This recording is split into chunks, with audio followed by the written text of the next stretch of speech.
Tous, bienvenue dans le JDF épisode 2. J'espère que vous allez bien. Je suis toujours accompagné de Guillaume Pelletier. Guillaume, ça va?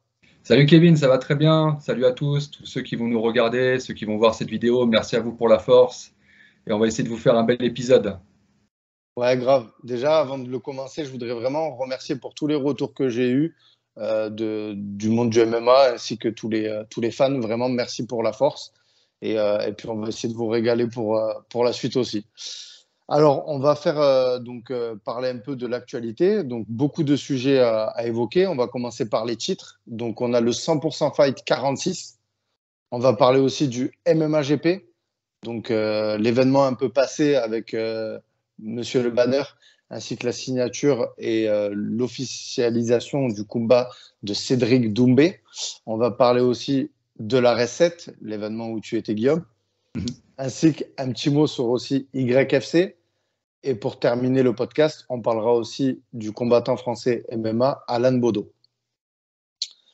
Donc tout de suite, on va rentrer dans le vif du sujet. Donc le 100% Fight 46, le Classico, qui avait pour main event Ramzan Jambiev vs Sofiane Belaïd. Donc vraiment très très grosse ambiance. J'ai pu regarder les combats. Donc vraiment très très belle carte. Toi, qu'est-ce que tu en as pensé, Guillaume?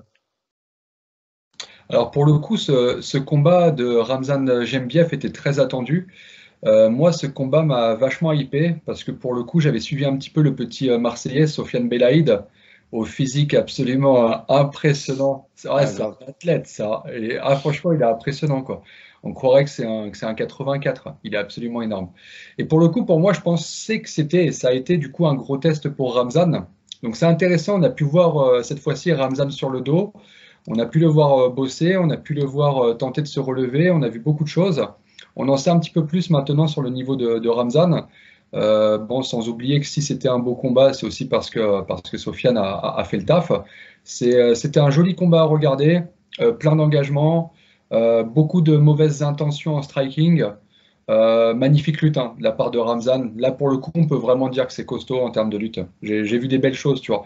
Moi qui suis habitué au circuit russe, notamment à l'ACA, etc., bah, j'ai pu retrouver des petits monstres qu'on voit sur les cartes préliminaires de l'ACA, tu vois, des mecs qui tournent bien, tu vois, on voit il a baigné dedans, il est né dedans, et c'était joli à voir. C'était joli à voir. C'est un combat que j'attendais. Je n'ai pas été déçu pour le coup. Très très bon combat. Félicitations aux deux combattants.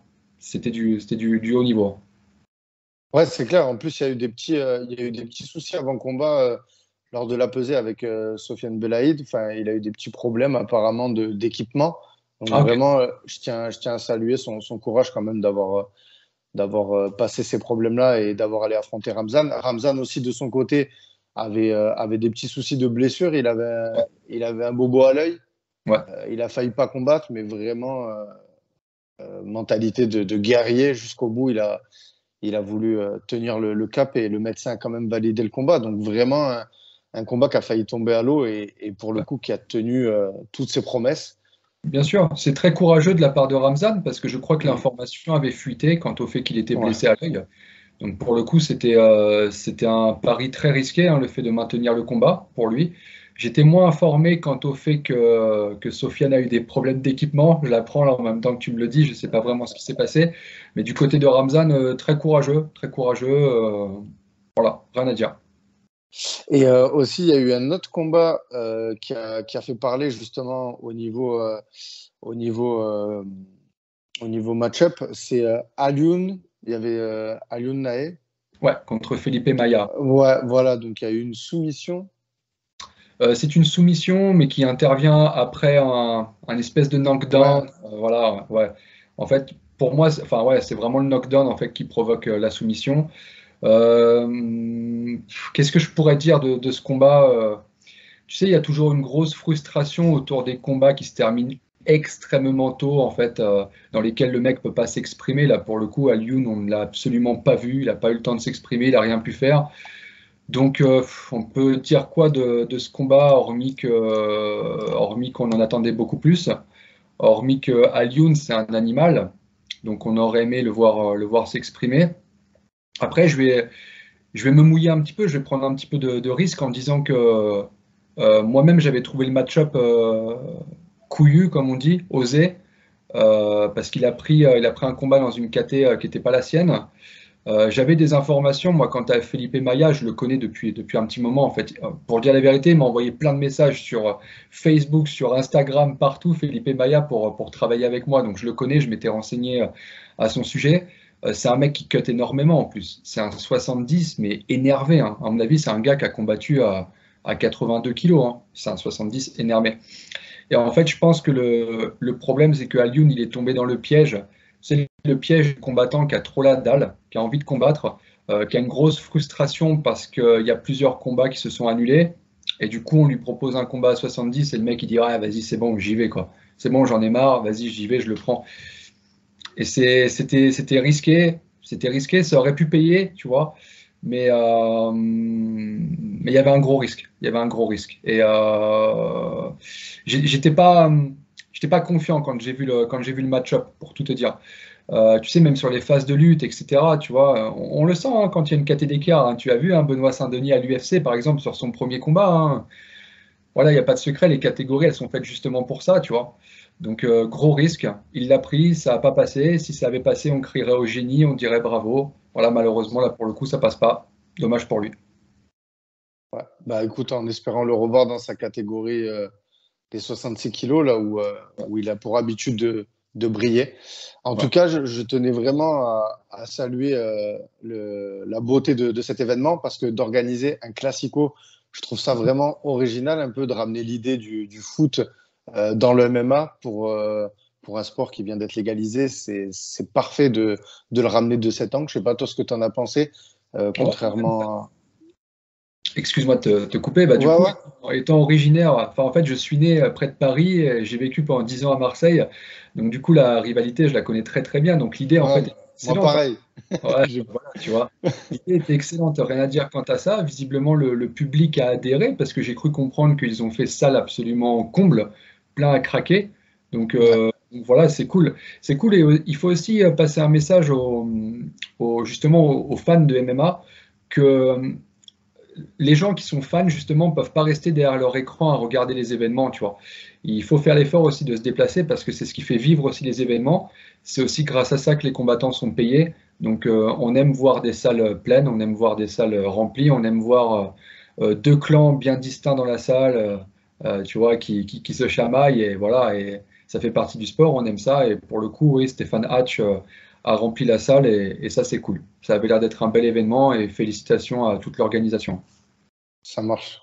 Ben, merci pour ce message en tout cas. Euh, N'hésitez pas donc à aller aux événements de MMA, que ça soit n'importe lesquels. Voilà, il n'y a pas de choix particulier. Vraiment, aujourd'hui, on a la chance d'avoir des belles organisations qui font des beaux shows, donc allez-y. J'aimerais parler du MMA GP. Alors en off, on en avait un peu discuté du combat de Le Banner. Ouais. Donc, événement qui s'est déroulé au Havre. Donc, c'est un combat. On savait déjà l'issue un peu de ce combat. On va pas se le cacher. Ouais. Maintenant, on a un peu là, on a l'officialisation du combat de Cédric Doumbé. On vient de voir son adversaire. Et j'ai l'impression d'avoir encore la même chose sur ce Mhm. combat-là. Donc, je ne sais pas, est-ce que c'est la politique de l'organisation de faire des match-ups aussi peu serrés devant des gros noms? Est-ce que c'est aussi ce qui fait vendre la billetterie? Je ne sais pas. En tout cas, je trouve ça assez particulier parce que j'aurais aimé justement voir une meilleure opposition, que ce soit pour Le Banner ou pour Cédric Doumbé. Alors, moi, je suis un fan de MMA, j'en parle. Je n'ai pas le côté de chercher les combattants, de savoir tout ce qu'il y a actuellement, ni même qui. Ça, c'est le rôle des managers, je veux dire, et des matchmakers, de savoir qui peut aller en face de l'un. Mais voilà, en tant que fan, moi je parle, j'aurais aimé vraiment voir une opposition plus forte, plus serrée sur ces deux main events qui sont à potentiel vraiment Ouais. des grosses cartes, quoi. Ouais. Alors, je te rejoins, pardon, tout à fait par rapport à ça. En fait, la problématique est que quand tu as une star sur ton événement, la star de fait doit absolument gagner. Tu vois, c'est ainsi, ça a toujours été comme ça. Mais quand même, tu dois créer un espèce de combat quand même, parce que sinon, en fait, la hype qui aurait dû tourner autour de ça, elle tombe totalement à l'eau, tu vois. Moi, pour le coup, je suis un grand fan de Jérôme Le Banner. Je te disais que j'étais originaire, justement, je suis né à côté de Paris. Bah, pour le coup, je suis né à 30 km du Havre, là où habitait Jérôme Le Banner. Donc, moi, il a baigné mon enfance et j'ai toujours été un très gros fan de Jérôme Le Banner. Et ainsi, quand il y a eu la signature de Jérôme Le Banner au MMA-GP, ça m'a hypé de ouf, tu vois. J'ai fait, waouh, ça tue, c'est magnifique. Franchement, c'était un beau coup de la part du MMA-GP. Et il faut le saluer.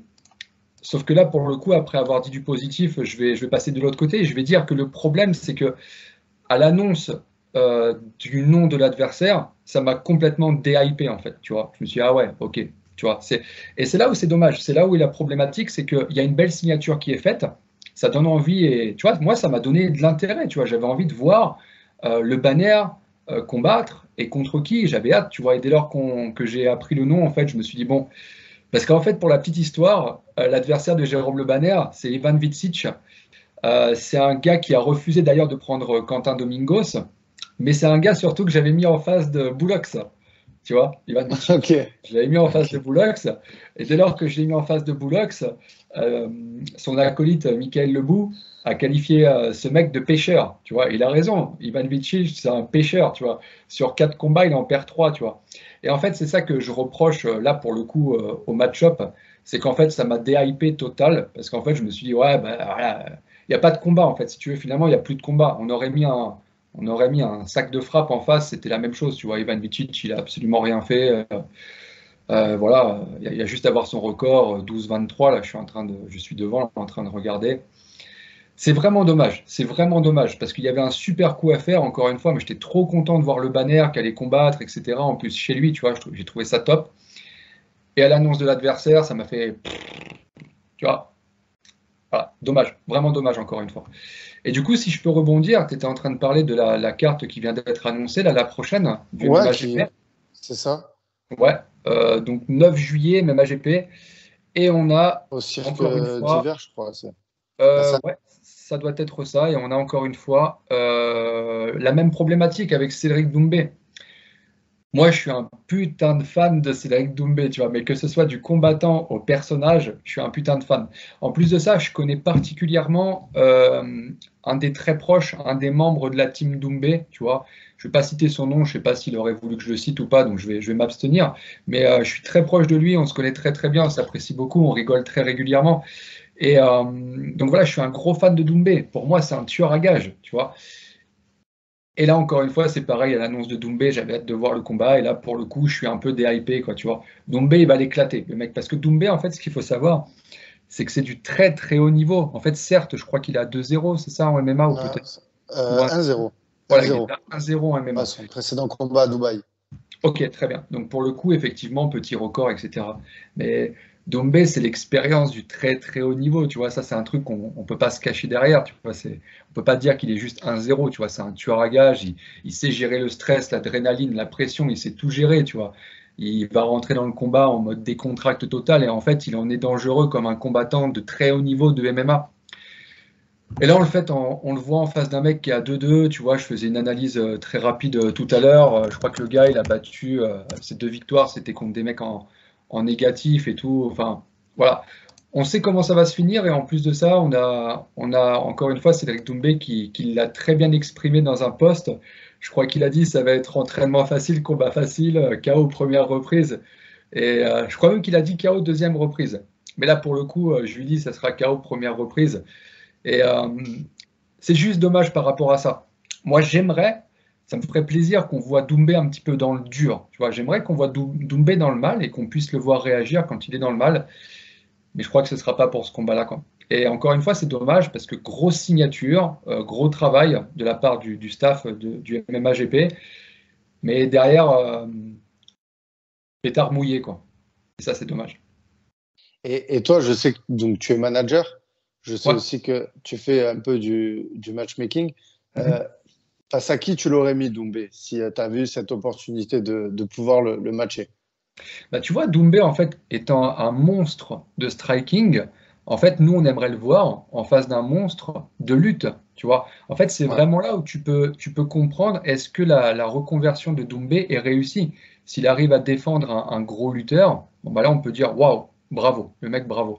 Et pour le coup, en fait, moi, j'avais proposé un mec de chez moi, un très gros lutteur qui était dans l'équipe nationale russe, donc pour te dire de lutte. Tu vois, donc, d'accord. c'était pas n'importe qui. Pour le coup, le match-up, je pense, était bon parce qu'en fait, on a Doumbé qui vient avec son passif de striker exceptionnel face à un mec qui vient avec un passif de lutteur très très bon. Et je trouvais le match-up intéressant. Et bizarrement, j'ai reçu une réponse comme quoi on travaille pas avec la PTT ou un truc comme ça. J'ai pas compris. Donc, un truc un peu. Je crois que c'était une belle échappatoire en fait pour pas faire le match-up, quoi, tu vois.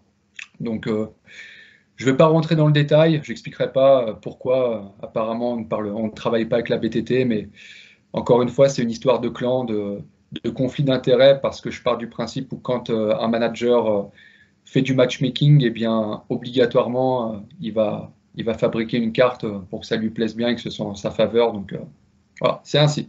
Je suis bon joueur, il n'y a pas de problème. J'ai pas besoin de ça pour placer mes combattants. Donc, je laisse le MMAGP faire les cartes qu'ils veulent et ce sera sans mon aide et mon courage à eux. Voilà. Ouais, en tout cas, je me répète, mais moi, en tant que fan de MMA, j'espère vraiment voir Doumbé face à un combattant de ce type que tu as cité, parce que, Ouais, voilà, voilà. nous, en tant que fans, ce qu'on veut, c'est de voir de la difficulté, de l'opposition. À l'annonce de ce combat, j'ai pensé la même chose que toi.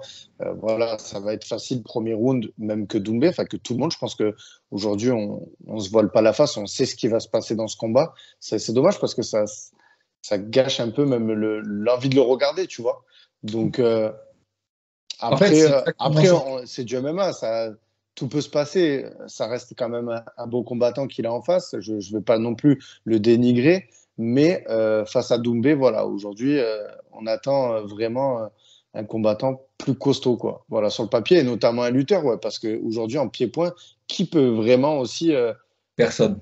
Personne. voilà, tu vois, peu importe qui ils mettent aussi, on va avoir cette critique de dire non, mais voilà.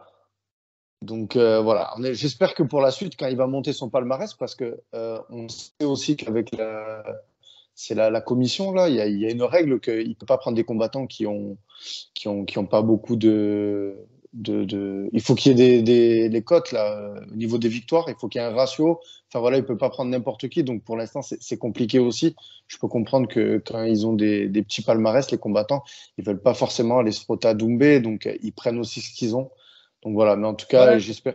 tu sais, excuse-moi de te couper, Ouais, mais tu sais, il ne faut pas qu'on se cache aussi derrière le règlement. Tu vois, certes, le règlement dit qu'il faut respecter le nombre de combats, mais tu ouais, peux aller chercher, comme je te l'expliquais tout à l'heure, comme dans le cadre de Doumbé, quelqu'un qui a un passé martial, tu vois, une spécialité dans laquelle il a été vraiment très fort, comme Doumbé l'a été, tu vois, au Glory ouais. avec le pied-point. Ben, on peut aller chercher un lutteur, on peut aller chercher un mec du JJB, tu vois, qui a gagné le Naga ou j'en sais rien, tu vois. On peut aller chercher des mecs d'expérience aussi, mais qui sont neufs dans le MMA, pour essayer au moins de. En fait, le truc, c'est pas de détruire Doumbé. Doumbé, on l'aime tous. On veut qu'il aille loin. Et moi, franchement, j'aimerais le voir à l'UFC, tu vois.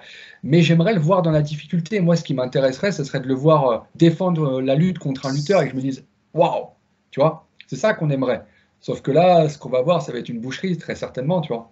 Donc, Puis bon. aussi contre un Français, ça serait pas mal, tu vois. Ouais, bah là, pour le coup, toutes les conditions étaient réunies avec ce que j'ai proposé moi. Ouais, Euh, Gars 1-0 qui représente la France, donc on était bon, on était là. Mais visiblement, le MMAGP a préféré payer billets d'avion et compagnie pour prendre un étranger plutôt que de prendre un gars qui pouvait venir en voiture et qui avait déjà tous ses papiers médicaux. Donc encore une fois, tout ça est une question de politique. C'est dommage de faire entrer la politique dans le sport. Mais voilà, ouais. je suis très bon Si, joueur, il n'y a aucun si, problème. ja- si jamais il y a une blessure, Ah, il est là, il est là, il est il est là, prêt, il est voilà. là, il est prêt. Et tu sais que ça m'embêterait parce que je me retrouverais justement en face de mon pote qui fait partie du staff de Cédric Doumbé, mais avec le temps, en fait, j'ai appris à séparer le personnel du professionnel, quoi, tu vois. Demain, peut-être que je vais combattre contre toi même, tu vois. Tu vois ce que je veux te dire? Non, mais voilà, tu vois ce que je veux te dire, le truc, c'est que il faut savoir séparer aussi les deux, tu vois. Donc Bien aujourd'hui, moi, sûr. j'ai plus de problème à organiser des combats, même contre des mecs que je connais, quoi, tu vois. Donc voilà pour la petite histoire.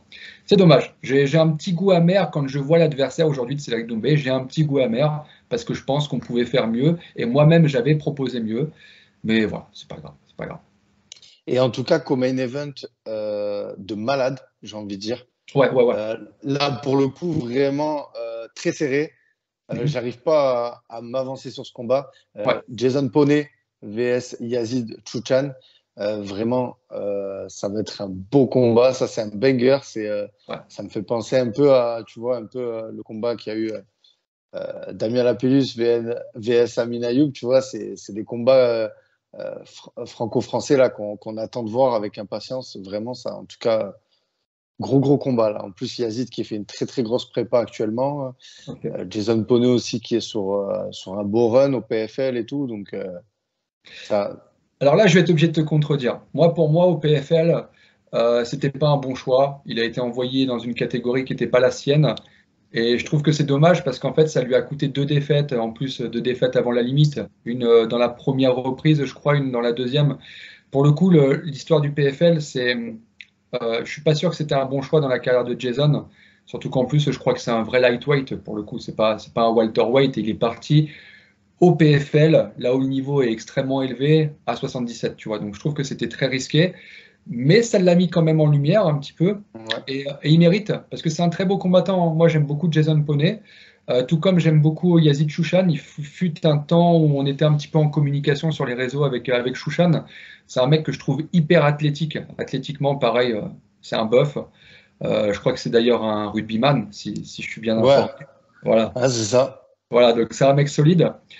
Tu vois, autant que, en fait, pour moi, le plus important dans notre travail, c'est l'honnêteté.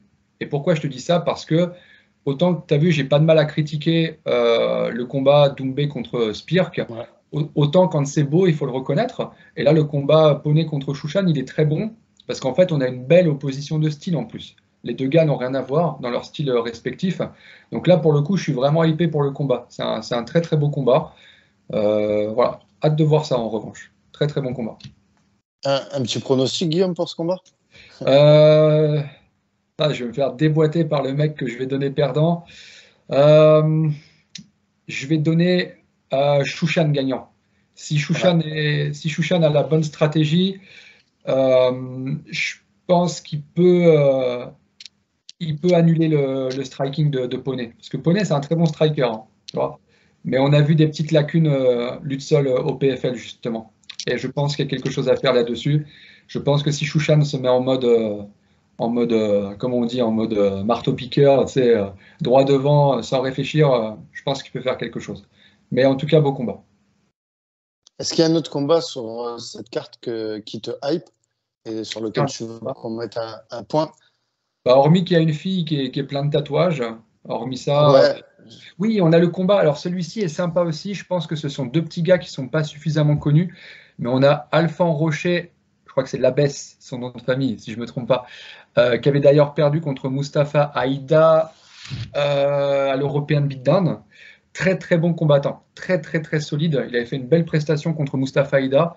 Et en face de lui, on a Mikhail Kanguichev qui n'a pas combattu depuis très longtemps, qui monte de catégorie. Si ma mémoire est bonne, c'est un ancien 57 kg qui monte à 61, mais qui est dur au mal. Si je me rappelle bien, son record est à 17. Beaucoup de combats, tu vois. C'est un gars qui accepte n'importe qui, n'importe où. Donc, pareil, joli petit combat entre Rocher et Kanguichev. Je pense que ça va être un combat à surveiller.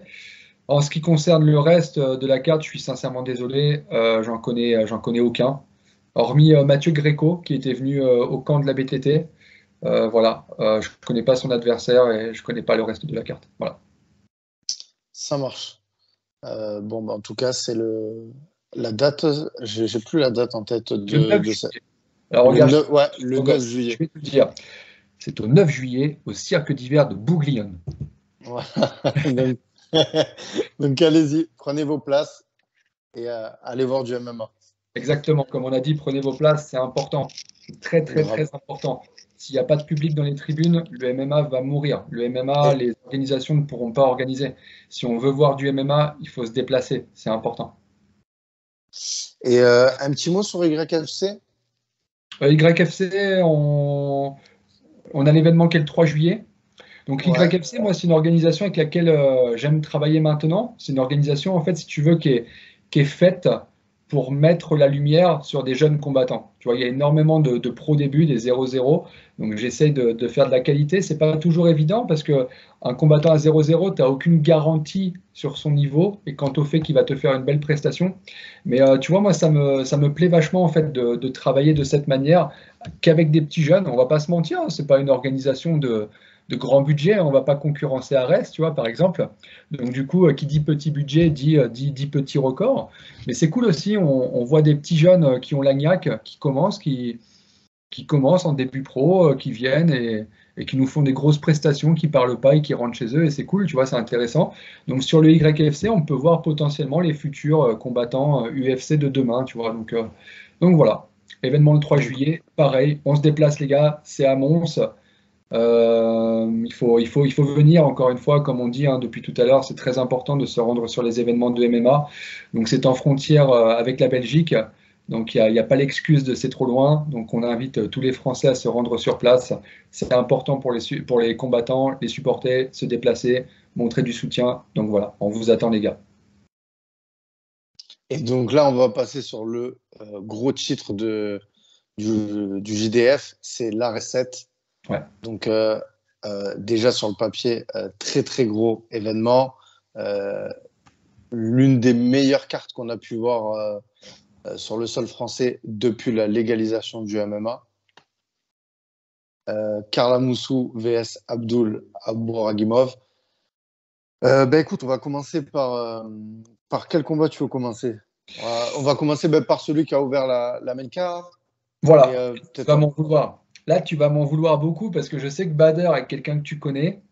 Et malheureusement, je t'explique, je suis arrivé exactement pour le 3e combat parce que c'est un combattant de la BTT, Ibra Mané, et donc j'ai loupé les 2 premiers combats, pour te dire la vérité. Je vais être honnête, voilà, messieurs, dames, j'ai loupé les 2 premiers combats.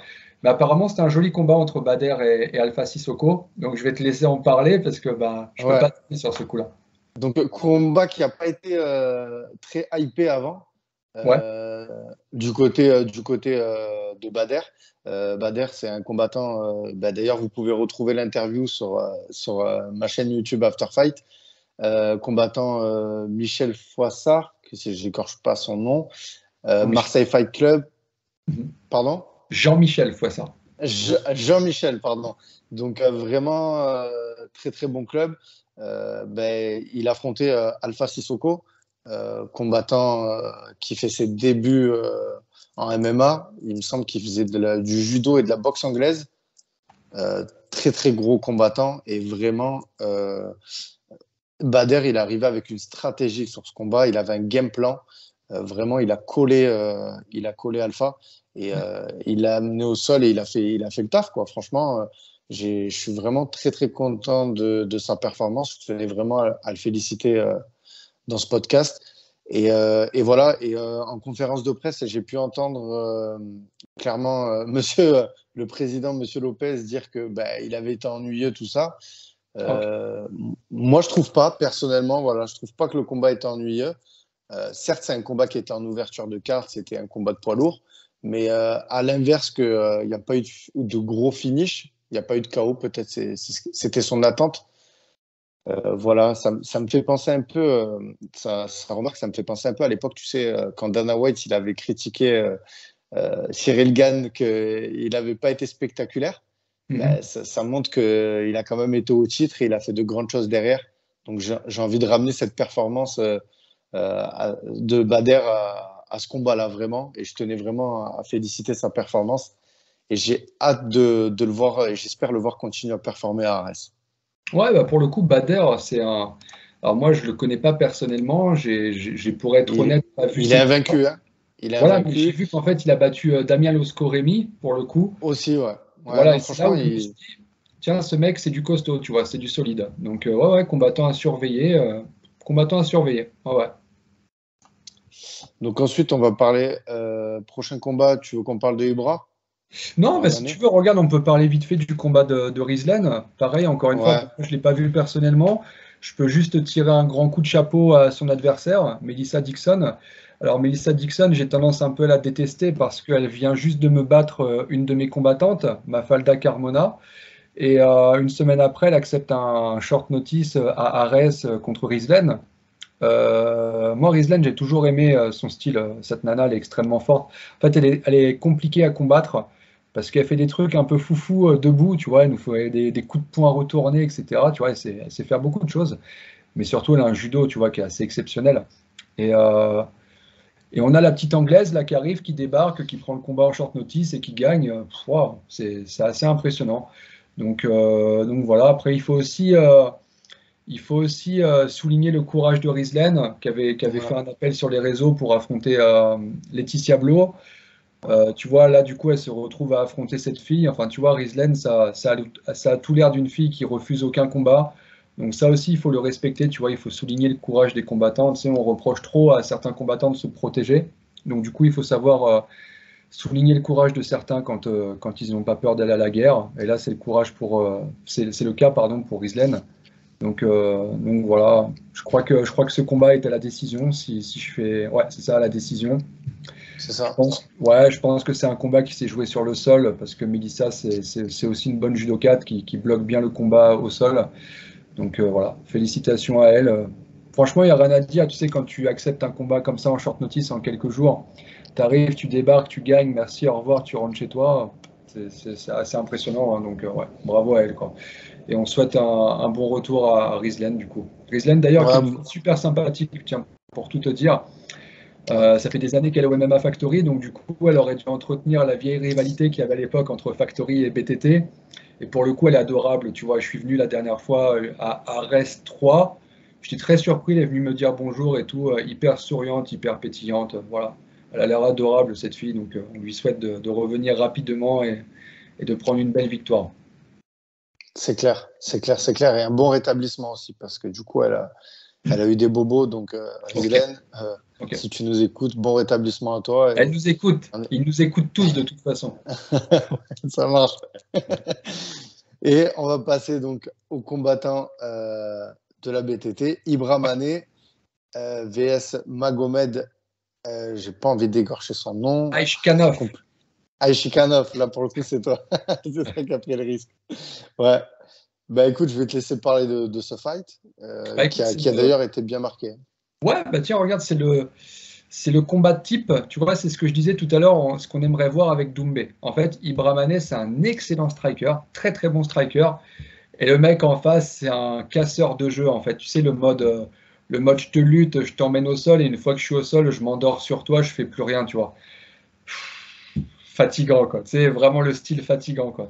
Et pour le Ah, coup, en tu fait, bloques. Ibra Mané, j'ai vu il y a des petites vidéos qui ont fuité de sa préparation au MMA Factory où on le voit, il travaille avec des lutteurs, il se fait coller contre la cage, il essaie de décoller, de sortir, il se fait amener au sol, il essaie de se relever, etc. Il a beaucoup travaillé pour ce cas de figure et ça a porté ses fruits. Il fait un joli combat, un très très beau combat. Décision unanime. J'étais ravi pour lui parce que Ibra Mané, c'est un mec dont on ne parle pas beaucoup. C'est un mec qui chante pas beaucoup sur les réseaux sociaux. Mais moi, c'est tout ce que j'aime, tu vois. J'aime quand on. Tu vois, je reproche trop à certains jeunes combattants avec 3 combats de trop en faire sur les réseaux. Donc, les gars qui ont ce profil-là ont tout mon respect. C'est quand ils parlent pas beaucoup, mais que quand c'est le moment de se taper, les mecs sont là. Donc, le défi en face, c'était pas facile hein, parce que le combattant était à 8-1 en face. Donc, très, très, très solide. Joli combat. On savait comment ça allait se passer. Ça s'est passé exactement comme on l'avait dit. La physionomie du combat, je parle, tu vois, entre striker et lutteur. Donc, Ibra, il a fait le taf. Il a fait le taf. Bravo à lui, tout simplement. Et est-ce qu'on pourrait le revoir à Arès Ouais, très ouais, prochainement? grave, Ouais, grave. Alors, c'est un combattant qui est en contrat avec le Brave, tu vois. Mais comme il y a des bonnes relations entre Brave, Arès et compagnie, voilà, Arès, c'est chez Ibra, hein, c'est un Parisien. En plus de ça, il s'entraîne au Factory, donc il est à la maison. Ouais, on va le revoir à Arès, ouais, je pense, je pense, je pense. ouais. En tout cas, affaire à suivre pour ce combattant. Ouais, exactement. Donc, on va passer au combat suivant. Ouais. Je perds le fil. C'était le. Bah, il y a le combat des filles qui a suivi. Ouais, Après, je te dis la vérité, ouais, Wozniak, je la connais un petit peu parce que j'avais suivi ses performances, notamment une fois, elle a combattu au Brave. Mais voilà, je vais être un petit peu macho et très sincère surtout. J'étais à la buvette à ce moment-là, tu vois. ouais. Ouais, je l'ai pas vu moi non plus personnellement. Ouais, donc Je voilà, l'ai je pas l'ai pas vu. regardé ce combat. Voilà, on va pas mentir. Non, non, j'ai pas vu le combat. Et tout comme je vais te faire gagner du temps, le combat qui suit entre Gaziev Shamil. et Kornilov, pareil, j'ai pas suivi parce que j'ai envie d'être honnête. Il n'y avait pas de Français dans ce combat. C'était deux gars de l'Est. Ça m'intéresse moyennement, donc non, j'ai pas regardé quoi. Ok. Eh ben, on va passer à un gros combat du coup. Ouais, on va passer à la douloureuse là. La Ouais. douloureuse. Le Avant. sujet délicat, le combat entre Damien Lapillus et Amin Ayoub, qui fait à l'heure actuelle couler beaucoup d'encre. Ouais. Et en fait, il y a pas lieu en fait, de faire couler beaucoup d'encre autour de ce combat. Damien a gagné. Ouais.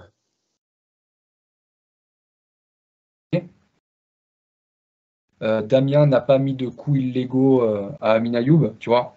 Donc du coup, de mon côté à moi, il y a pas de, je ne crie pas au scandale quant à la décision. C'est une grosse déception, que ce soit sportive et humaine. On ne doit pas faire rentrer le côté humain et affectif, tu vois, dans le sport, mais Amine, je le kiffe, tu vois, je l'adore. Amine, tu vois, là, il y a un lit qui est juste à côté. Amine, il a dormi dans ce lit-là, en fait, tu vois, chez moi, dans ma maison. Donc, tu vois, ma maison, moi, je l'ouvre pas à n'importe qui.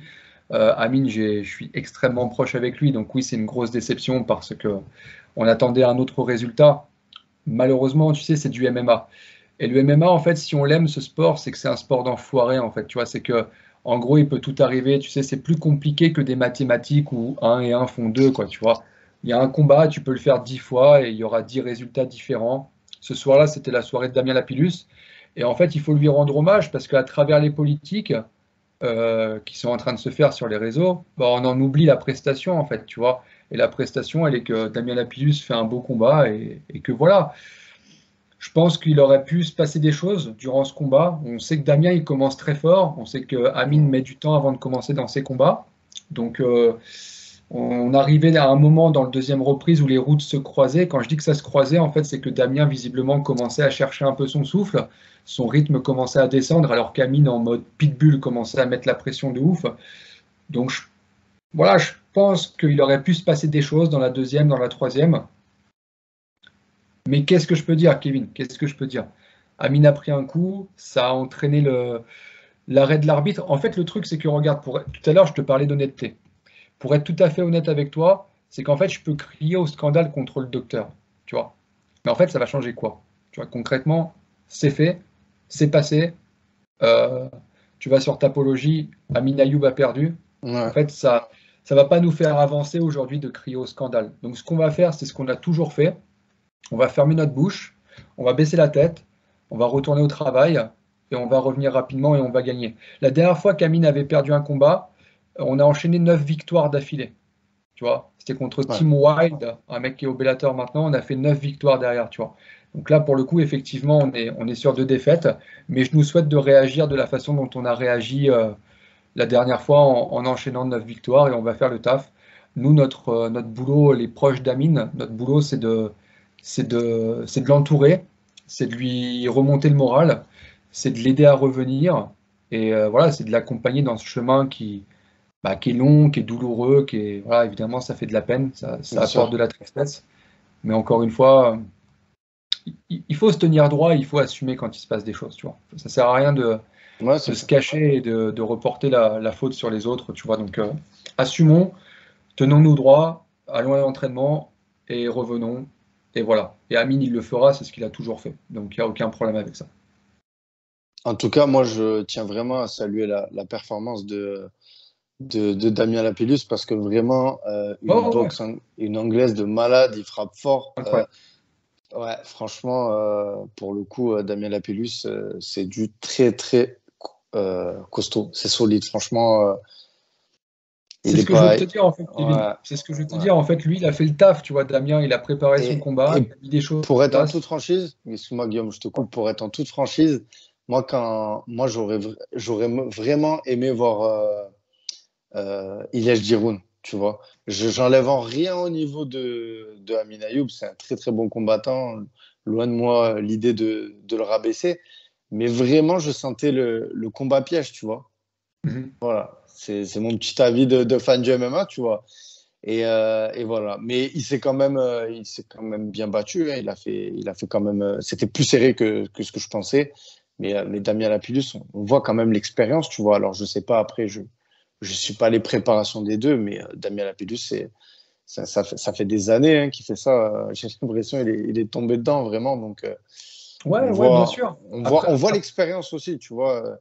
Bien Enfin, sûr, bien sûr. je sentais une différence de force, vraiment. Et je pense que c'est ce qui a créé la frappe, quoi. Parce qu'il a touché aussi, Amine Ayoub, hein. Il a Ouais, ouais, ouais. touché ouais. Les genoux aussi. Enfin, on a vu vraiment, il est. Bah, tu vois, quand tu as vu les genoux, on avait mis quelque chose en place, en fait. Tu vois, on avait mis un truc en place. Mais après, je remets pas la faute sur Amine, hein, tu vois. Mais Hmm. il n'a pas appliqué à la lettre ce qu'on avait mis en place. C'était pas exactement ça, tu vois. Et c'est pas passé loin, tu vois, mais il y avait mieux à faire. De toute façon, quand tu perds un combat, il y a toujours mieux à faire, et même quand tu gagnes, il y a mieux à faire. Après, pour te contredire, moi, je voyais vraiment Amine gagnant dans ce combat, tu vois, pour tout te dire. Ok. Ouais, Euh, Damien, je le connais, je l'ai déjà fait croiser un combattant de la BTT, ouais. voilà, qui s'appelle Fares Ziam. On avait mis des choses en place à l'époque avec Fares Ziam qui ont Ça a fonctionné. marché? Ouais. Là, ça n'a pas Voilà. Et marché. on a voulu s'inspirer de ces choses parce que Damien, on a revu des choses dans son jeu qui faisaient qu'on était inspiré sur certains trucs. Alors, encore une fois, tu sais, le combat, il est frustrant parce que je trouve que l'incident est arrivé à un moment où Amine allait justement commencer à vraiment s'exprimer, tu vois. Amine, on le sait, la première reprise, il les perd à chaque fois, ses premières reprises, tu vois. Il a toujours été comme ça. Donc, en fait, c'est pas une surprise pour moi ce qui s'est passé la première reprise, tu vois. Juste le combat commençait à devenir intéressant. Encore une fois, il s'est passé ça. Il faut l'assumer. Amine va revenir. Amine. Et tu vois, et j'invite aussi tous les gens qui font des polémiques sur les réseaux et qui mettent des messages de ouf et tout en commentaire sur les posts d'Ares. Bah, je les invite plus à justement demander des nouvelles d'Amine, tu vois, à envoyer un petit message à Amine pour lui demander des nouvelles. Je trouve que c'est une façon qui est plus constructive tu vois, de gérer les choses. Voilà, aujourd'hui, Amine, il a besoin du soutien de tous ses proches et de tous les gens qui l'aiment. Il y a beaucoup de gens d'ailleurs qui ont fait le déplacement pour Amine, hein. Amine, il a vraiment bien vendu le combat. Euh, Ouais. il y avait un groupe de Nantais qui était absolument incroyable. Ça Ouais, ouais, s'entendait, il a ouais. vraiment vendu le combat. Pour le coup, Amine, il est aussi exceptionnel pour ça. C'est que, tu sais, il n'y a aucune animosité entre Amine et Damien Lapillus. C'est juste que ce sont deux professionnels. Ils savent comment vendre un combat et le combat, ils l'ont vendu, tu vois. Et tu vois, ça a vachement hypé, hein. Il y a beaucoup de combats, il y a beaucoup Ouais, de non. gens, pardon, qui considéraient que c'était à la hauteur du main event, tu vois. Donc, Ben, tout à fait, ça aurait pu l'être même. Il y a juste un petit reproche que je peux faire, et c'est pas du côté Amine. Je crois que c'est Damien, du côté de Damien, je l'ai entendu dans un podcast. je sais ce Il que y a tu pas, ouais, vas-y. c'est dommage qu'il n'y ait pas eu ce face-à-face. Ouais. Tu Vraiment sais, dommage, parce que ça bah, je aurait vais te rajouté révéler une un truc. plus-value au combat, tu vois. Vas-y, je Ouais, t'écoute, Guillaume. je vais te révéler un truc que je devrais pas. J'espère qu'il m'en voudra pas. J'étais au téléphone avec Damien il y a 1 heure. Tu vois, on s'est appelé. On avait des choses à se dire, on s'est appelé. Et tu vois, ça, c'est des choses que j'aime. Quand il se passe des trucs, plutôt que d'aller faire du blabla n'importe où, on s'appelle un bon coup, on discute. Soit ça pète pas, mais au moins on discute, tu vois. Et on s'est appelé avec Damien et c'était vachement constructif, tu vois. Et on en a parlé de cet épisode, tu vois. Et j'espère qu'il m'en voudra pas, hein, de ce que je vais dire, parce que je vais révéler des trucs d'une conversation personnelle. Mais il m'a dit, effectivement, je ne suis pas venu au face-to-face parce que je commençais à prendre les choses d'une façon trop personnelle, tu vois.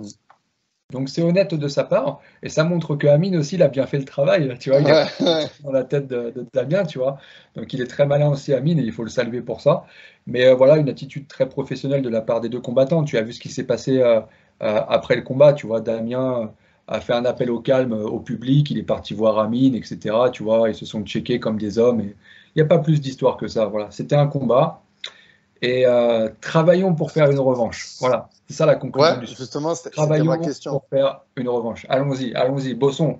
Monsieur Lopez, Monsieur Sarfati, tout le monde attend la revanche. On la veut tous, donc on doit la faire.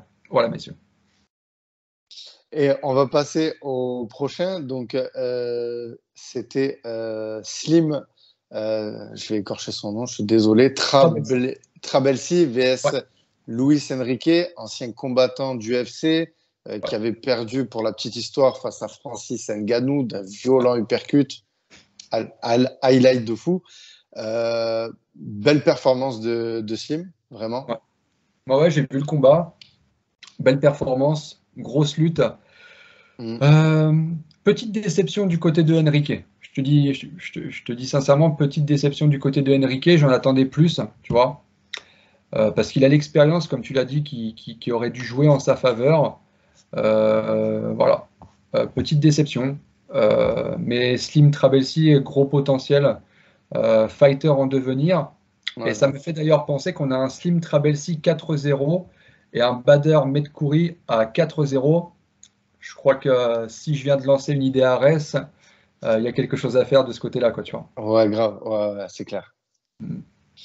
Ensuite, on va passer donc au combat qui a fait aussi énormément parler. À la base, on devait avoir William Gomis vs Renan Barao. Donc, Ouais. combat annulé. Alors Euh, moi, je ne sais pas ce qui s'est passé. Je te dis la vérité, j'ai aucune ouais, ouais, idée de ce ouais. qui s'est passé.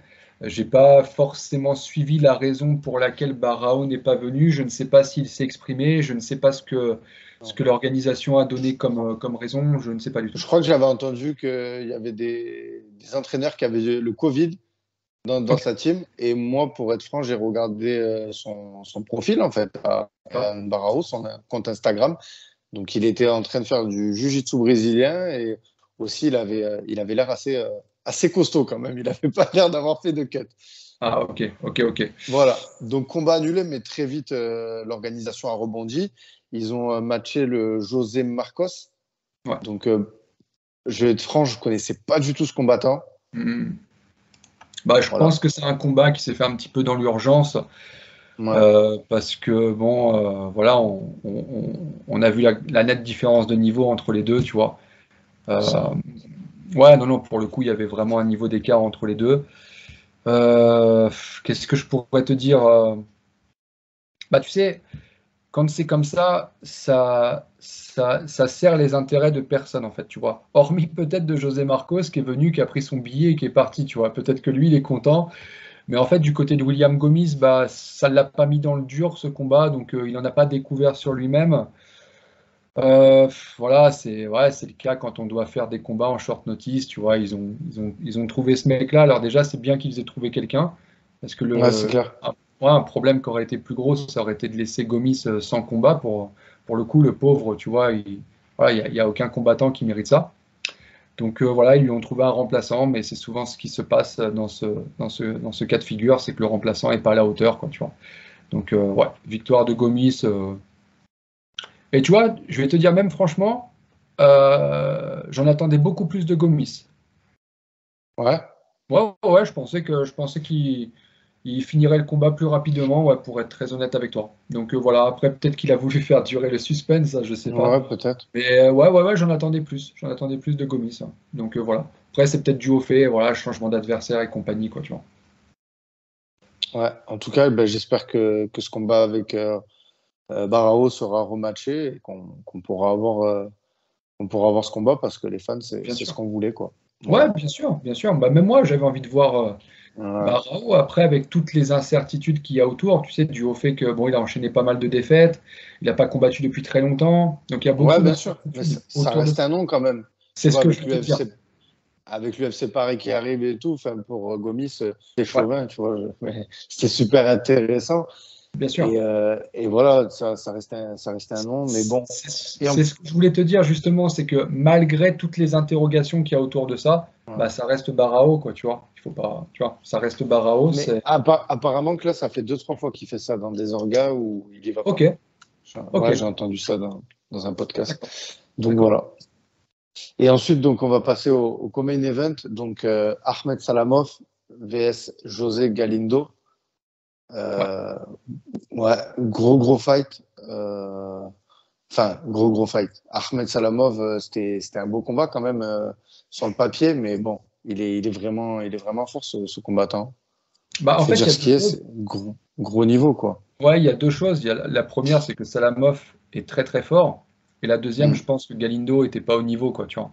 Galindo était pas au niveau. Il y avait un vrai niveau d'écart entre les deux pour le coup. Ouais, Ouais, c'était un 5-0, tu vois. Donc sur le papier, c'était un match-up équilibré, hein, tu vois. Il n'y a pas de problème quant au match-up. Mais on a c'est pu ça. voir que dans la cage, tu sais, parfois les chiffres, c'est une chose, mais la réalité, c'est aussi autre chose, tu Mm. vois. Et là, pour le coup, on a pu voir que dans la cage, il y avait une vraie différence de niveau, quoi, tu vois. Donc, moi, j'aimerais encore une fois voir Salamov face à plus d'adversité. Tu vois, moi, j'aime toujours, c'est voir les combattants dans le dur, en fait. Tu vois, c'est dans le dur qu'on voit leur vrai niveau. Donc voilà, après, j'imagine que c'est pas non plus hyper simple de trouver un adversaire qui va mettre Salamov dans le dur. Mais, euh, Ouais, mais voilà. parce que son combat précédent, il y avait quand même. C'était un Suisse, je crois, son Ouais, précédent Robert combat. Valentin. Ouais. Ouais, il y avait eu quand même de. C'était disputé. Et en Ouais. fait, j'ai l'impression, Ahmed Salamov, depuis sa défaite, parce qu'il a pris une défaite, je sais plus c'était quand, mais bref, depuis ce combat-là, j'ai l'impression il est chaud, quoi. Ouais, alors Donc, je vais faire comme si j'avais appris mes fiches. Je peux te dire que sa défaite, c'était le 20 février 2021. Il a perdu par Ren Nikichok dans la deuxième reprise à la 3e minute. C'était ouais, au Fren en Pologne contre un mec ouais, en c'est plus qui est ça. à 0-0. Et d'ailleurs, ce gars à 0-0 depuis est à 4-1. Donc, non, Salamov est extrêmement fort. Techniquement, au sol, c'est quelque chose, quoi, tu vois. C'est quelque chose. Ça a l'air d'être une machine à casser les jambes, quoi, tu vois, à faire des soumissions dans tous les sens. Mais ouais, j'aurais voulu voir un petit peu plus d'adversité. Là, pour le coup, il semblerait qu'il y avait un vrai niveau d'écart entre les deux combattants, quoi. Ben, en tout cas, c'est le champion de la catégorie des poids moyens, donc à Arès. Donc, je pense que les prochains combats vont être un peu plus serrés On pour va le lui champion. envoyer du monde. On va lui envoyer du monde. Ouais, On a des spécimens à la BTT qui peuvent, euh, qui peuvent rivaliser, tu vois. Je dis pas qu'ils vont le battre, mais qui ont une carte à jouer contre lui. Donc on soumettra tout ça à la team et voilà. ben, on a hâte de voir ça. Et ensuite, on va passer ben, au main event. Le gros combat, le plus gros combat des poids welter qu'il y a eu en France. Karla Moussou vs Abdullah Boragimov, le champion des poids welter à Arès. Bon, pour la petite histoire, je le rappelle, mais Abdul était managé par la BTT. Karla Moussou était managé par le MMA Factory. Il y a eu la transition. Aujourd'hui, les deux s'affrontent. Bon, ben, qu'est-ce que tu en as pensé? Moi, franchement, j'ai regardé 3 fois le combat. Ok. Bah évidemment, tu t'en doutes bien, Kevin, Grosse saveur toute déception. particulière. Bah déjà, saveur toute particulière autour de ce combat, parce que bon, comme tu l'as dit, Abdul est un ancien de chez nous, Karl est un ancien du Management Factory. Donc évidemment, grosse histoire autour de ça.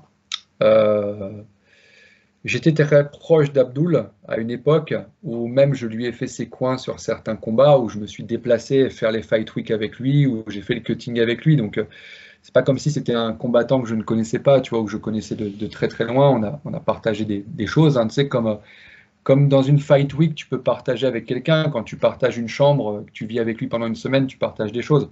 Donc évidemment, saveur toute particulière. D'autant plus qu'aujourd'hui, je suis un très proche de Karla Moussou, tu vois, qui est devenu au-delà du sport, c'est devenu un ami. Donc c'était un combat très particulier pour moi, évidemment. Après, sans rentrer dans le côté personnel, bah voilà, c'est un peu comme pour le cas Amin Ayoub contre Lapillus. On attendait plus de ce combat, on aurait aimé voir plus dans ce combat. Il y a un arrêt qui crée la polémique. Peut-être qu'il était trop tôt ou pas. Euh, Si je dois donner mon avis, je dirais que oui, Karl pouvait continuer. Karl, il pouvait continuer. Ça, c'est sûr, il n'y a aucun doute là-dessus. Ouais, ça Karl irait. pouvait continuer. Mais la question, c'est dans quel état, en fait.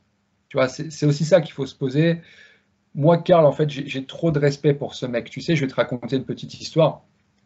Karl, c'est certainement une des personnes qui a fait que je suis là aujourd'hui devant toi et que je suis en train de te parler, tu vois. C'est une personne qui m'a fait découvrir le MMA. J'étais Wow. fan. Bah ouais, j'étais totalement fan de lui, tu vois. Tu sais, il faut savoir que moi, je suis dans le MMA depuis peu de temps, finalement, depuis 10 ans, quoi, tu vois. Mais Karl, il a combien? Il a 18 ans de carrière, tu vois. Donc moi, mes débuts dans le management ont commencé peut-être grâce à Karl, tu vois, enfin, pour moi, quand on parle de MMA en France, on parle, enfin, tu sais, moi, c'est le nom de Karl Amoussou qui me vient, tu vois, c'est une véritable légende. Et je suis fan de lui en tant que combattant, et je suis fan de lui en tant que personne. Là, je vais lui rendre un vrai hommage. Je vais encore une fois dévoiler des choses, des conversations personnelles. Ce que je lui ai dit dans un message, c'est que si je devais vivre la même situation que lui, le combat contre Abdul et ce qui s'est passé après, j'aimerais réagir comme lui. J'aimerais être la même personne que lui est à l'heure actuelle. Je l'ai trouvé extrêmement classe, même dans la défaite. Effectivement, il a dit qu'il pouvait continuer, et moi aussi, je suis persuadé qu'il pouvait continuer, mais dû au profil et au caractère particulier de Karl. En fait, c'est pas tout le monde qui aurait pu continuer dans cette situation. Lui se sentait de le faire, et je sais qu'il pouvait le faire. Ça n'a aucun. Karl, en fait, tant que tu ne lui as pas arraché la tête, il peut continuer, en fait, à combattre, tu vois. Mais moi, en tant qu'ami de Karl, je te dis la vérité, je suis soulagé que le combat ait été arrêté.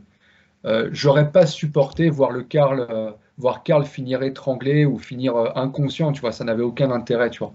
Donc, moi, je ne remets pas la décision en question, même si effectivement Karl se sentait de continuer et que moi-même, je sais qu'il pouvait continuer. Mais encore une fois, dans quel état, tu vois.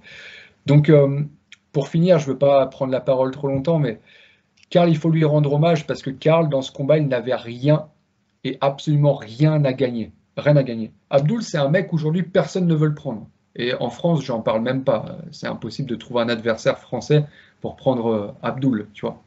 Donc en fait, Karl, avec toute la carrière qu'il a eue, le truc, c'est que pourquoi il se met en danger à prendre Abdul Abdouragimov? Bah, la réponse, c'est que Karl, il voulait ce combat parce que c'est ça qui l'anime. Karl, en fait, il veut pas finir sa carrière dans un format qui ne lui ressemble pas. Un format qui lui ressemble pas, c'est une petite fin de carrière bien tranquille avec des petits combats bien arrangés. Bah, comme je te disais tout à l'heure pour Jérôme Le Banner, tu vois, ça n'est pas Karl. Tu vois, avec tout le respect que j'ai pour Jérôme Le Banner, ça n'est pas Karl. Karl, jusqu'au jour où il annoncera la fin de sa carrière, bah jusqu'à ce jour-là, il cherchera toujours les meilleurs. Il voudra toujours prendre les meilleurs. Et il faut vraiment le respecter par rapport à ça. Oui, il y a une défaite. Oui, on aurait voulu voir plus de Karl. Oui, on aurait voulu qu'il défende la lutte, qu'il ressorte, etc., qu'il strike, qu'il touche Abdul, qu'il mette Abdul dans le dur. Malheureusement, le combat ne s'est pas passé de cette manière, mais je demande à tout le monde un grand respect pour Karl, parce qu'encore une fois, il s'est mis en danger, il a pris des risques, et il faut respecter ce genre de personnes, et on a besoin de ce genre de personnes dans le MMA. Ouais, juste pour rebondir sur ce que tu disais, je suis pas totalement d'accord avec toi. Il avait rien à gagner, il avait quand même, j'ai envie de dire, peut-être une place pour l'UFC, éventuellement, et il avait aussi la possibilité de couper une série de victoires à Abdul et une hype aussi qui est sérieuse en train d'arriver. Alors, en fait, je vais te contredire. Là, ça va être la soirée des contradictions. En fait, parce qu'au niveau de la hype, Karl, il a déjà sa fanbase. Ouais, c'est déjà un nom, ouais, je suis d'accord. Donc ça, tu vois. Et au niveau de l'UFC Paris, en fait, il faut savoir que Karl n'avait pas besoin d'Abdul pour aller à l'UFC. En fait, je crois que j'en avais parlé il n'y a pas très longtemps. Karl, il était sur la shortlist, pardon, pour le dernier événement de l'UFC en Angleterre. Tu vois, j'étais en communication, moi, avec l'UFC. Ils m'ont proposé un truc en me disant, écoute, on galère à trouver un adversaire. On vient de proposer à un gars du roster le combat. Si le mec le prend pas, ce sera Karl qui va signer, tu vois. Donc moi, j'ai prié tout ce que je pouvais pour que le gars ne prenne pas le combat. C'était contre Gunnar Nelson. Sauf que le japonais en face a dit oui, tu vois. Mais si le japonais ne prend pas le combat, c'est Karl qui signe, tu vois. Donc ce que je veux te dire, c'est que, en fait, je vais être obligé de te contredire, Kevin, malgré que je t'aime beaucoup.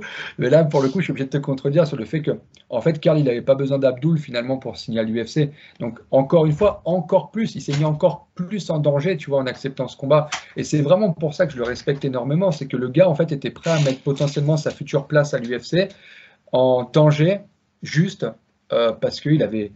Tu vois, il avait ce besoin en fait de faire de grandes choses et de vivre de grands moments et par conséquent de se taper avec Abdul, quoi. Ouais, mais en tout cas, franchement, gros respect à Karl, ouais, qui a voulu aller dans le numéro 1. Bah, tu vois, tu vois, du coup, je peux te présenter, ça c'est la plus grande fan de Karl. D'accord. Voilà, parce qu'elle était là, elle a vu le combat. Ma fille m'accompagne partout sur tous les événements et c'est une grande fan de Karl et ça a été aussi une soirée très difficile pour elle parce que les enfants sont francs, les enfants sont honnêtes et ne sont pas hypocrites et on a tous souffert pour Karl ce soir-là. Ça a été très très dur. Ouais. En tout cas, vraiment, je voulais quand même revenir sur la performance de Abdul.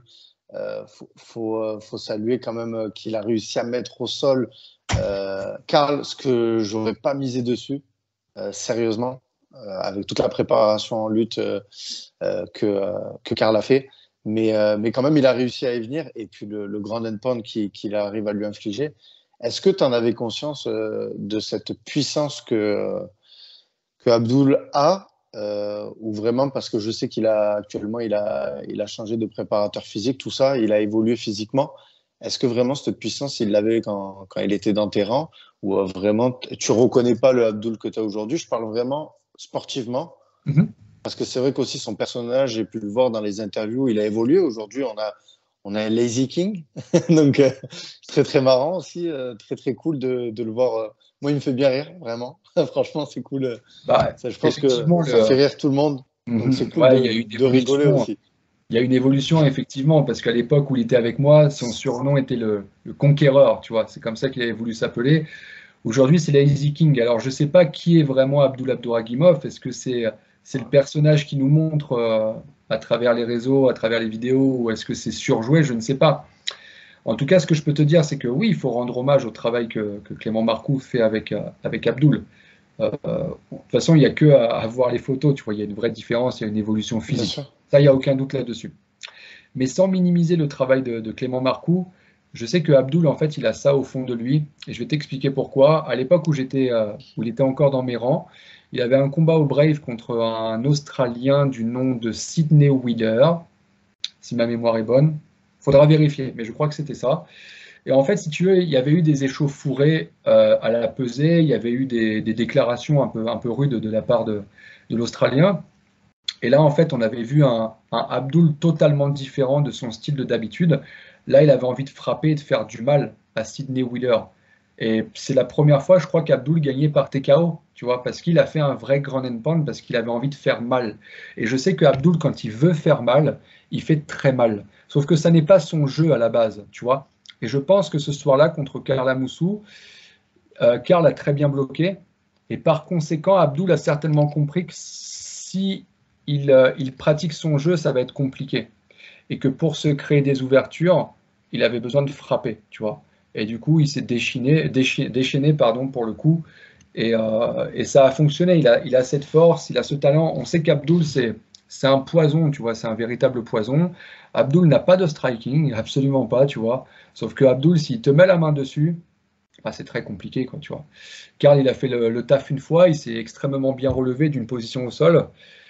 Mais on a donné une deuxième chance à Abdul et il a su la saisir. Et encore une fois, comme tu disais, bravo à lui parce qu'il y a Ouais. beaucoup de polémiques qui sont en train de se créer, mais finalement, on en oublie de féliciter les acteurs et notamment Abdul qui a pris sa victoire et qui a fait le travail.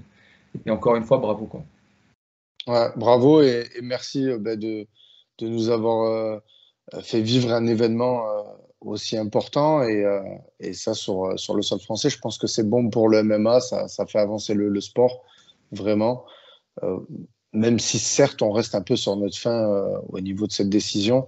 Alors, je voudrais évoquer un sujet avec toi. Est-ce que tu penses que le fait que les médecins sont aussi durs à arrêter les combats aussi rapidement, est-ce que c'est peut-être pour l'image du MMA, vu que ça vient d'être légalisé, que ça passe à peine en ce moment sur l'équipe? Il y a quand même un grand public, notamment des enfants qui peuvent voir ça. Mhm. Ou est-ce que vraiment c'est pour priver enfin, protéger les combattants, pardon. Bah, en fait, oui, je pense qu'il y a une question Ouais, d'image parce que c'est quand même un sport nouveau en France.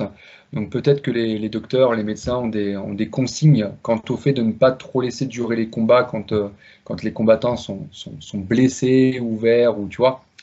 Mais après, il faut aussi faire très attention à ce que ça ne soit pas contre-productif parce que si on arrête aussi les combats trop tôt, ouais, tu vois, ça va être compliqué aussi à un moment, tu vois. On est quand même dans un sport de contact.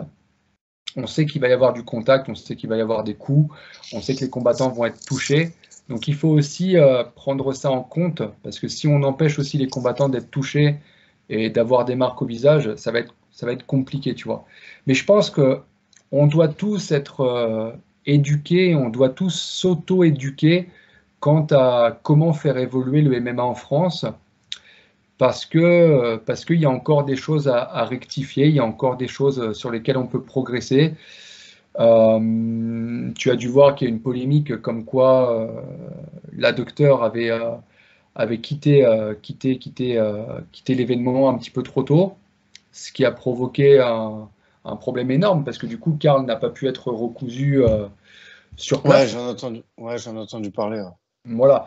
Donc, tu vois, c'est là où je veux en venir, c'est que on doit tous s'éduquer, on doit tous essayer de progresser pour justement éviter ce genre de problème. Parce que bah, je t'avouerai qu'en tant que manager de Carla Moussou, le fait qu'on a été obligé de l'emmener à l'hôpital et d'attendre sur place pendant 5 heures pour le recoudre, alors c'est quelque chose qui aurait pu être fait en 30 Ouais. minutes sur place, c'est quand même très regrettable, tu vois. Donc je ne me remets pas du tout en cause Arès, tu vois, quant à ça, parce qu'en fait, ils n'ont rien à voir avec ça. Mais voilà, il faut que les gens qui viennent dans les commissions ou dans le milieu médical du MMA prennent aussi en compte que c'est un sport de contact, tu vois, c'est important. Donc, euh, donc voilà pour ça, encore une fois, c'est un sujet délicat parce qu'en fait, le truc Bien c'est sûr. que l'arrêt d'Amine ou l'arrêt de Karl, avec un autre arbitre, peut-être que la décision est différente. Avec un autre docteur, peut-être que la décision est différente. Le truc, c'est que c'est de l'humain, en fait, tu vois. Et l'humain, on est tous différents, on réagit tous d'une façon différente, tu vois. Donc ça Bien veut dire sûr. d'une personne à une autre, le résultat, la décision n'est pas la même, tu vois. Et c'est vraiment compliqué, tu vois. Et qu'est-ce qu'on peut y faire, en fait? Ça reste voilà, ça reste de l'humain et Bien sûr. en tout cas, nous, on se doit d'accepter. Nous, acteurs du sport, on se doit d'accepter les décisions qui sont prises parce que voilà, c'est le sport, c'est ainsi. Quand les décisions sont prises, on ne peut pas revenir en Bien sûr. arrière. Et voilà, il faut faire ainsi et c'est comme ça, quoi.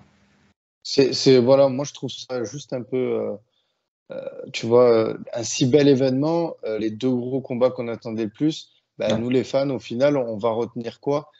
C'est que les combats n'ont pas été jusqu'au bout, qu'il y a eu des soucis. Voilà, c'est dommage, quoi. J'espère que ben, pour la suite, ça changera parce que quand on voit à l'UFC des combats tels que Max Holloway, tout ça, les mecs, ils vont. Enfin, tu vois la coupure que Carl il avait, les combattants, il y en a, ils ont le triple, quoi. Donc voilà, j'espère que. je te rejoins parfaitement par Tu rapport à vois? ça. Je pense que c'est aussi dur, peut-être. Mais là, pour le coup, tu sors un argument que je peux pas contredire, en fait, parce que tu as Mhm. raison. Tu vois, tu as raison. Tu mets le même combat à l'UFC, jamais il est arrêté, quoi, tu vois. Voilà, c'est Donc, ça. Donc c'est pour ça vraiment que je te disais, est-ce que c'est pas aussi le fait qu'il faut éduquer un peu le public voilà, à protéger les combattants et peut-être des combats revanche, voilà. ouais. Ça refera une suite. Mais ce qui est fait est fait, voilà. Donc, en tout cas, on souhaite bon rétablissement à ces deux combattants, voilà. Voilà. Il faut souligner la victoire d'Abdoul et il Parce que faut c'est le aussi, plus important, la santé. voilà. Et il faut aussi féliciter Karl. Karl, encore une fois, c'est un grand champion. Il avait aucune obligation de prendre ce combat, pardon, mais il l'a fait parce que j'ai pas envie d'être vulgaire sur le podcast, mais c'est un mec qui a des. Tu vois ce que je veux te dire? Il Ouais, en bien a une sûr. grosse, tu vois. Et ça, il faut le respecter, quoi, tu vois. Tu sais, j'ai dit un truc à Karl.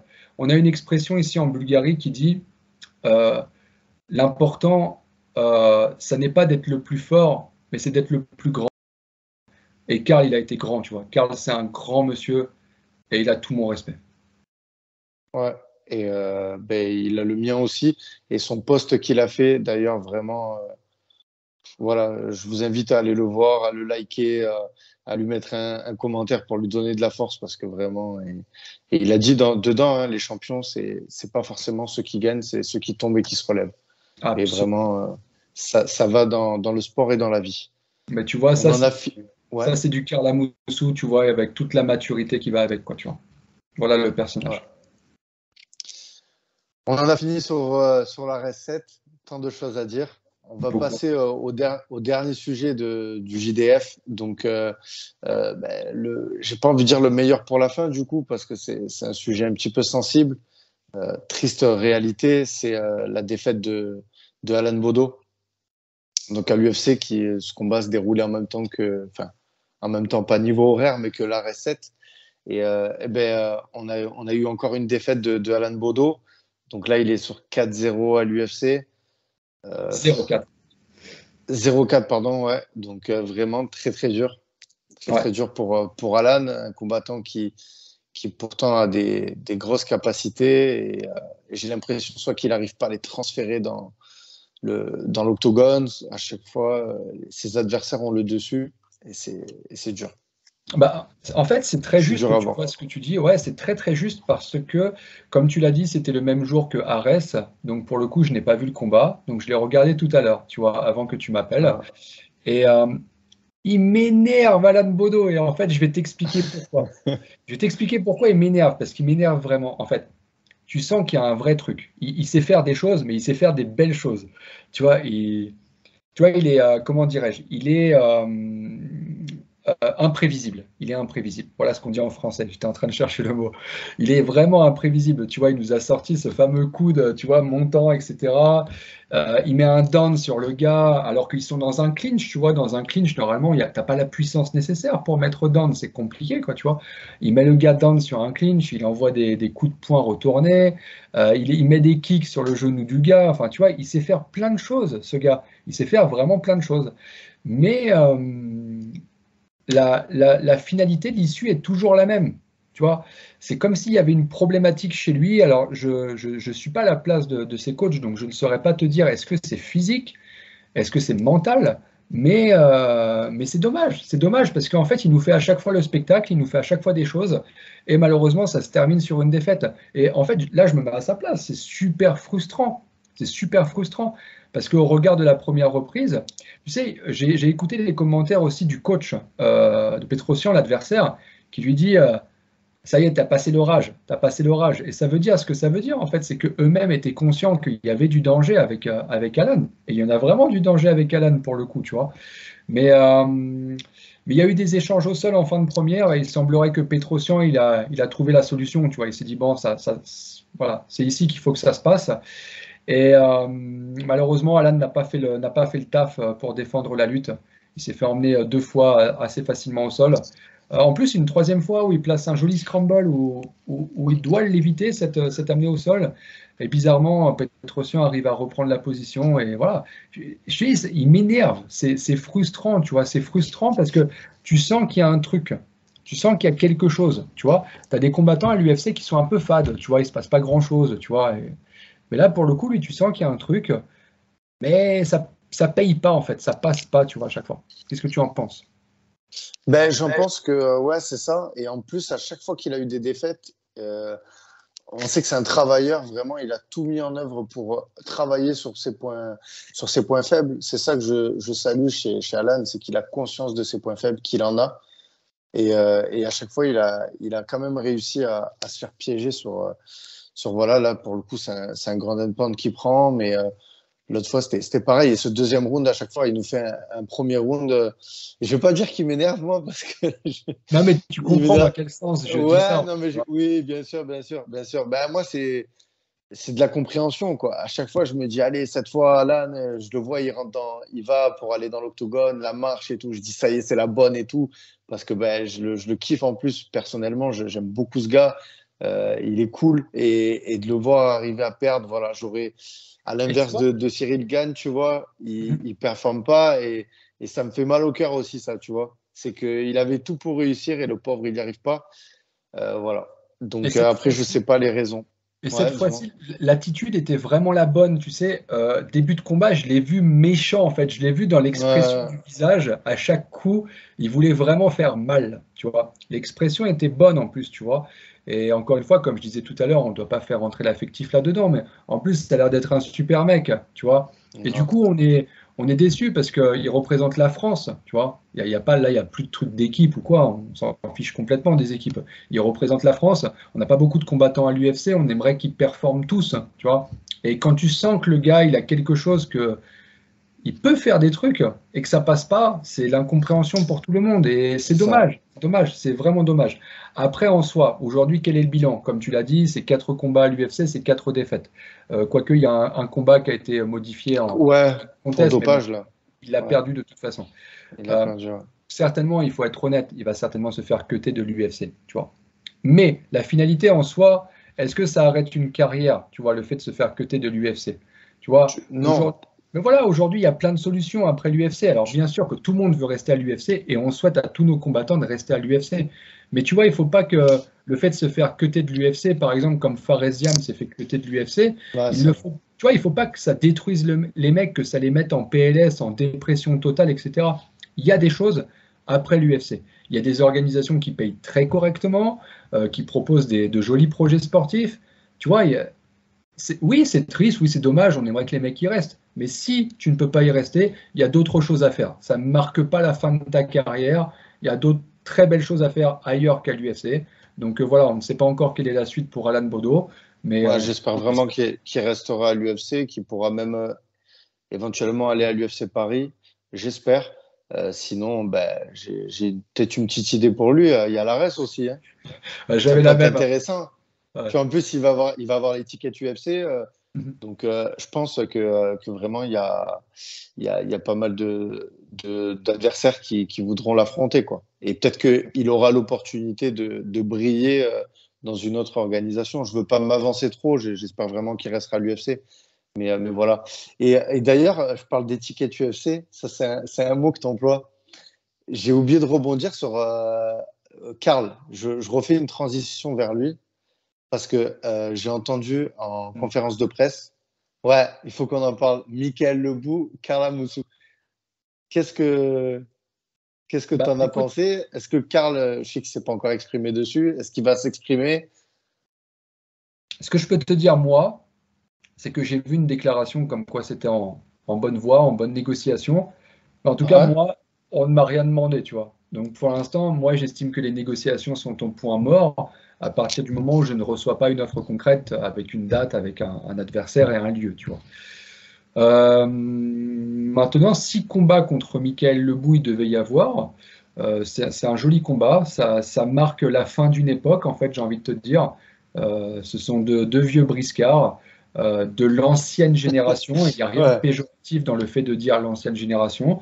C'est intéressant de les voir s'affronter. Moi, c'est un combat qui me plaît beaucoup sur le papier. Les gars ont 2 styles très sympathiques et pourront faire ainsi un très joli combat. Moi, j'y crois que ça peut être un très très beau combat. Voilà, j'attends juste que l'organisation vienne vers moi et m'en dise un petit peu plus. Et à ce moment-là, on pourra réfléchir concrètement quant au fait de faire le combat ou non. Mais dans un premier temps, laissons Karl se reposer, laissons Karl se refaire un petit peu et voilà. On en discutera un petit peu plus tard. Ouais, ça marche, parenthèse fermée. Donc Attends, voilà. attends, Donc, ouais. ouvrons-la. Je vais te faire te mouiller un petit peu. Toi, qu'est-ce que tu penses s'il y a ce combat-là? Franchement, en fait, je le veux pas ce combat. Personnellement, en tant que fan, je le veux pas du tout ce combat. Ouais? Ouais, non, je suis pas hypé du tout par ce combat. Ah, merde. Même si, ouais, non, ce Ouais, combat, là, tu ouais, tu viens de détruire mes négociations, tu vois. Je voulais demander 50 000 euros à Fernand Lopez, tu vois, mais à cause de toi, il ne va pas les donner, quoi. non, vraiment, c'est un combat qui m'intéresse pas trop. Là, récemment, j'ai vu Kevin Ruher face à Michael Lebou. Belle performance de Michael Lebou. À moins que Karl veut venger Kevin Ruher, Voilà. tu vois. Eh bien, voilà. Mais sincèrement, trop de proportions gardées. J'aurais trop peur pour Michael Lebou. Je l'aime bien, Michael Lebou, tu vois. Eh bien, tu vois, c'est pour ça, regarde, je Donc, veux en fait, c'est pour absolument ça que je ce veux pas soir. avoir ce combat. Tu vois, ça me fait mal quand je vois deux mecs comme ça qui ont ce vécu, qui nous ont montré de belles choses et qui ont fait monter le MMA, qui s'affrontent, tu vois. Je préférais le combat Abdul-Karl. Un ancien, tu vois, vs un jeune, je trouve que ça fait passage de flambeau et je trouve ça plus beau que 2 anciens, un peu comme à l'UFC, ils ont pu faire, même si je sais que c'est vendeur par derrière, voilà, c'est vendeur, mais sinon, en tant que fan, qu'est-ce qui a tiré de ce combat-là? Ça Je, sera un beau combat, hein.